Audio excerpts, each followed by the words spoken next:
Chers amis en Christ, bonjour. Donc aujourd'hui, je choisis un morceau dans la parole à 1 Thessaloniciens 4,5, qui est un des passages de la parole qui est un des plus importants de la Bible, puisqu'il parle de l'avènement du Seigneur et de l'enlèvement de l'Église. Chose que nous attendons tous, chose ultime que nous attendons tous.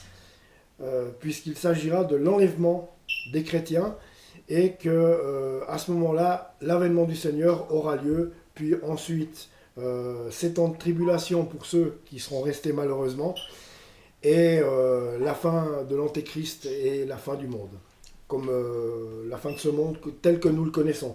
Donc, c'est vrai que quand on regarde aujourd'hui les news, quand on regarde aujourd'hui ce qui se passe à la télévision ou sur Internet, vous épluchez les news, il n'y a que des catastrophes. Et c'est vrai que c'est pas réjouissant. C'est pas réjouissant parce qu'il n'y a vraiment que ça. Que ça. Et on sent vraiment, on voit de par le coronavirus, c'est un signe aussi que le Seigneur a permis. Et on voit bien, ça annihile et ça détruit tout ce que l'être humain peut faire, et que ce soit l'économie, que ce soit... Ouais, je vois bien, il y a... Voilà, j'ai vu quelques gens que je connais, sans les juger, mais qui ont l'habitude d'être, malheureusement, je dirais, hautains autour de moi et imbus d'eux-mêmes en disant moi, je suis. On voit... Et je leur souhaite pas, je leur souhaitais pas même. Parce qu'ils souffrent. Ils souffrent pourquoi? Parce que leurs affaires vont moins bien ou pas du tout.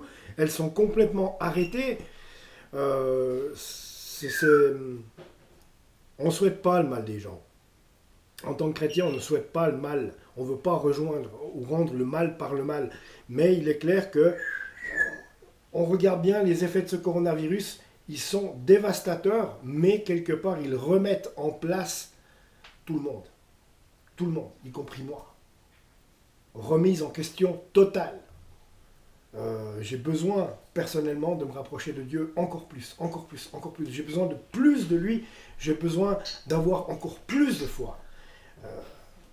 Donc c'est pour ça, j'ai envie de vous dire, frères, sœurs, là je suis en train de vous partager des choses, partager la vérité, et surtout aussi pour les gens non chrétiens qui pourraient tomber sur cette vidéo et qui diraient tiens, qu'est-ce que c'est, ou bien tiens, qu'est-ce que raconte Stéphane. Voilà, donc c'est vite vu. C'est la vérité. C'est toute la vérité qui doit arriver, c'est ce que l'on attend, l'avènement du Seigneur Jésus et l'enlèvement de l'Église. Un enlèvement de l'Église qu'on ne sait pas à quelle heure, ni quand, ni quel jour, bien sûr, vous le savez, aura-t-il lieu. Même le Seigneur Jésus lui-même ne le sait pas. Uniquement Dieu le sait. Mais quand on voit les signes, il faut toujours rester attentif aux signes qui se passent dans le monde. C'est pour ça qu'il nous dit plusieurs fois dans sa parole, restez éveillés. Attendez l'arrivée de l'époux. Ne soyons pas des vierges folles sans huile dans nos lampes. Ayons toujours l'huile du Saint-Esprit. Et raison pour laquelle il faut la demander au Seigneur. Vous pouvez la demander, on peut la demander tous les jours. Seigneur, donne-moi l'huile de ton Saint-Esprit afin qu'aujourd'hui je sois rempli de toi. Et c'est comme ça qu'on entretient une foi. Mais c'est vrai qu'il faudra faire attention de ne pas rester endormi ou se refroidir.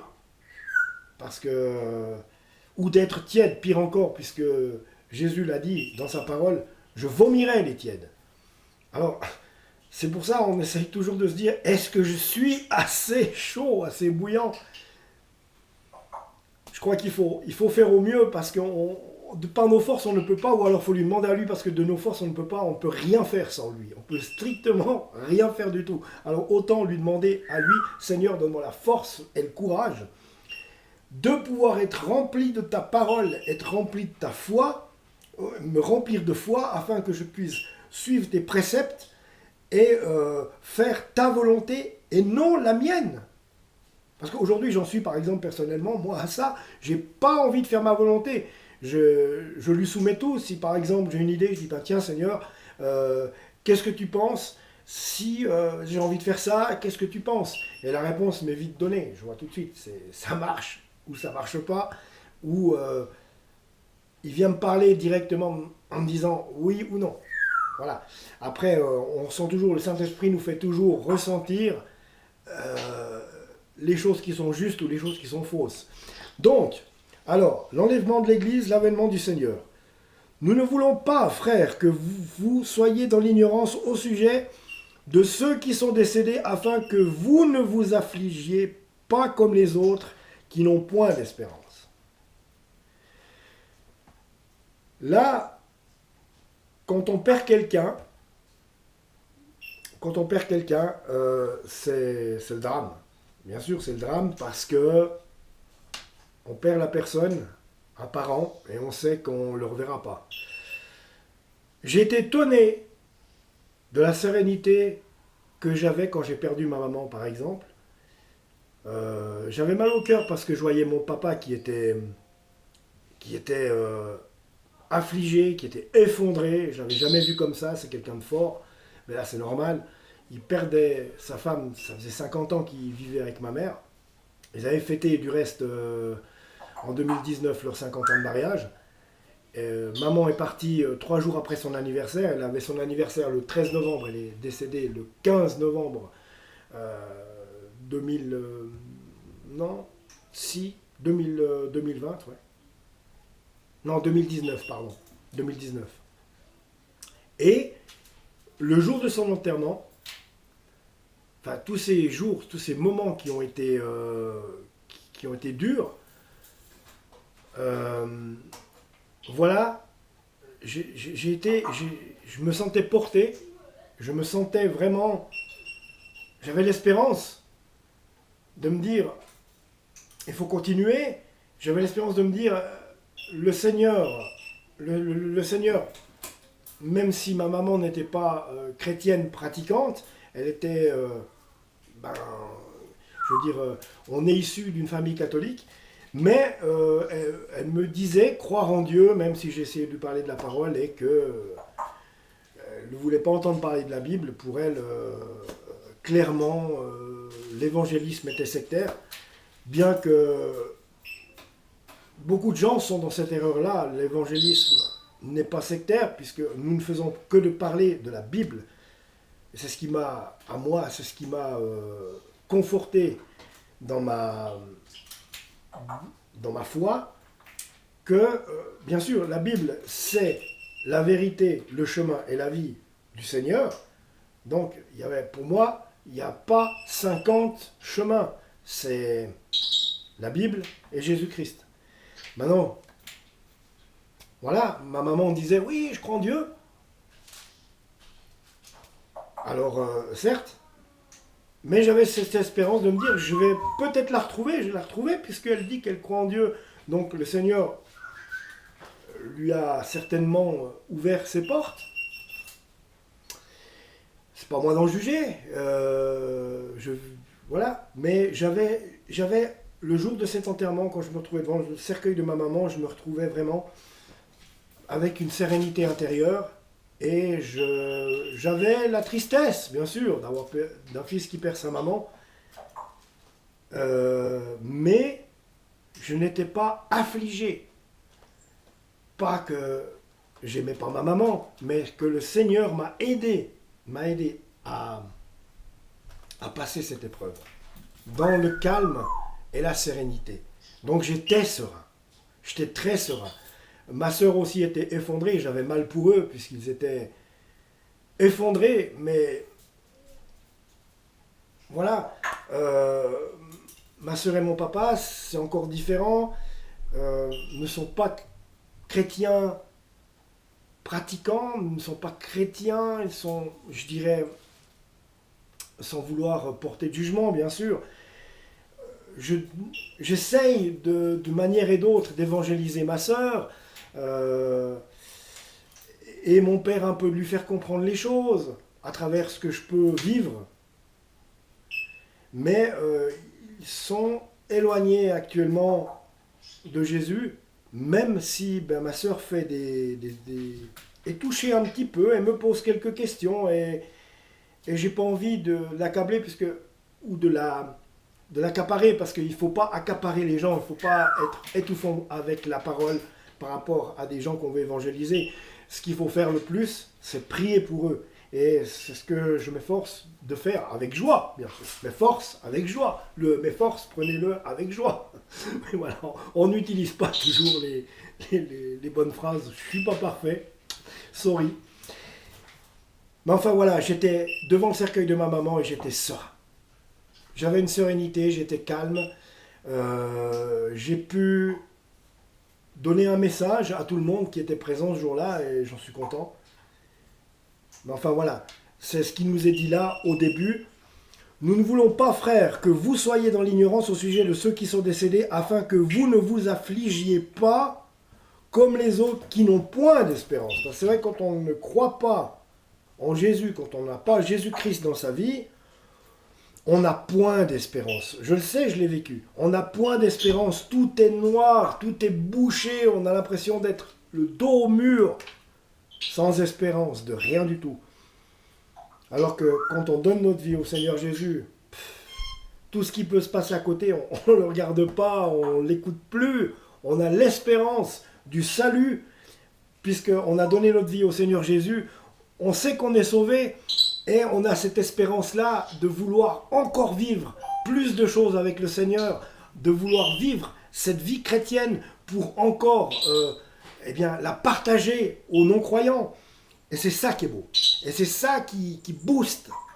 Mais de vivre aussi avec le Saint-Esprit en nous, de vivre avec Jésus dans notre vie, chaque jour, d'ouvrir la parole et de vivre quelque chose avec le Seigneur Jésus. Vivre quelque chose. Pas seulement, des fois, tous les 3 mois, ouvrir la Bible, ou je sais pas, ou tous les 3 ans, aller au culte. Non, mais vraiment, tous les jours, lire la parole et faire une étude biblique la semaine et aller en plus avec l'église locale, partager avec l'église locale chaque dimanche, ça nous remplit. Ça nous remplit. Le Seigneur nous remplit de tout ce qu'on peut avoir besoin. J'ai besoin de rien. Je l'ai lui, j'ai besoin de rien. Il m'a fait grâce, j'ai une famille, j'ai des enfants. Je suis en parfaite santé, mes enfants aussi, ma femme aussi. Tout va bien. Seule sa grâce me suffit. Et quand il nous dit « Seule ma grâce te suffit », il a raison. Seule sa grâce nous suffit. De quoi aurais-je besoin de plus là à l'heure actuelle? Rien. Rien que de son salut et que de cheminer avec lui. Parce que c'est tellement bon. C'est tellement bon. Alors, car si nous croyons que Jésus est mort et qu'il est ressuscité, croyons aussi que Dieu ramènera par Jésus et avec lui ceux qui sont décédés. Eh oui, ils revivront. Ils revivront, on sera tous dans un corps changé. Enfin, un corps incorruptible. Et c'est merveilleux quand on pense à tout ça, c'est émouvant et merveilleux de penser que non, on ne sera pas toujours dans ce corps de mort. Corps de mort. Donc, voilà. Dieu ramènera par Jésus et avec lui ceux qui sont décédés. Donc ça laisse beaucoup d'espérance quand même quand on lit ça. Voici en effet ce que nous vous déclarons d'après la parole du Seigneur. Nous les vivants restés pour l'avènement du Seigneur, nous ne devancerons pas ceux qui sont décédés. Car le Seigneur lui-même a un signal donné à la voix d'un archange et au son de la trompette de Dieu, descendra du ciel et les morts en Christ ressusciteront premièrement. C'est-à-dire que tous ceux qui nous ont quittés, eux, ressusciteront premièrement. Ensuite, nous les vivants, ça peut être dans 5 minutes, ce serait bien. Hein. Ensuite, nous les vivants, qui seront restés, nous serons tous ensemble enlevés avec eux, donc avec les décédés, sur des nuées à la rencontre du Seigneur dans les airs, et ainsi nous serons toujours avec le Seigneur. Consolez-vous donc les uns les autres par ces paroles. C'est pas beau? Merveilleux. Là, c'est merveilleux, c'est plein d'espoir, c'est grand, c'est énorme, et ça fait du bien. Ça fait du bien, ça change un petit peu de ces news où on en jetterait la télévision par la fenêtre. C'est vrai, non? Donc, consolez-vous donc les uns les autres par ces paroles. Et surtout, il faut aussi la partager, la bonne nouvelle. Ça aussi, c'est ce qui nous est demandé. Pour ce qui est des temps et des moments, vous n'avez pas besoin, frères, qu'on vous en écrive. Car vous le savez bien vous-même que le jour du Seigneur viendra comme un voleur dans la nuit. C'est-à-dire qu'on va être surpris de chez surpris, mais justement, pour ne pas être surpris de chez surpris, il faut s'attendre à ça tous les jours. Il faut vivre la foi. Il faut vivre la parole tous les jours. Il faut vivre en tant que chrétien, il faut lui donner notre vie. Et il faut vivre ça. Comme ça, le jour où le Seigneur revient, on n'est pas surpris. On a de l'huile dans nos lampes. Pas faire comme les 5 vierges folles qui n'avaient pas d'huile dans leurs lampes. L'huile, pour ceux qui n'auraient pas compris, l'huile c'était justement cultiver cette foi, cultiver notre foi, l'attendre, s'attendre à lui, s'attendre à son retour, parce que c'est ce qui va se passer, il va revenir, donc s'attendre à lui, s'attendre à son retour, et vivre en compassion avec les plus faibles, partager la parole du Seigneur à tout le monde, à tout le monde, à ceux que vous pouvez. Partout où vous pouvez prêcher, prêchez-la. Prêchez-la cette bonne nouvelle du retour du Seigneur. C'est ça qui nous est demandé. Et là, vous aurez toujours de l'huile dans votre lampe. Et au moment où il reviendra, où l'époux reviendra, nous ne serons pas surpris. Mais c'est un travail quotidien qui, je vous l'accorde, n'est jamais facile comme ça. Mais bon, il faut, voilà, c'est une histoire de volonté, c'est pas de il faut, c'est une histoire de volonté, c'est une histoire de cœur. Personnellement, c'est ce que j'ai choisi de faire, de suivre le Seigneur et lui donner ma vie, de suivre le Seigneur et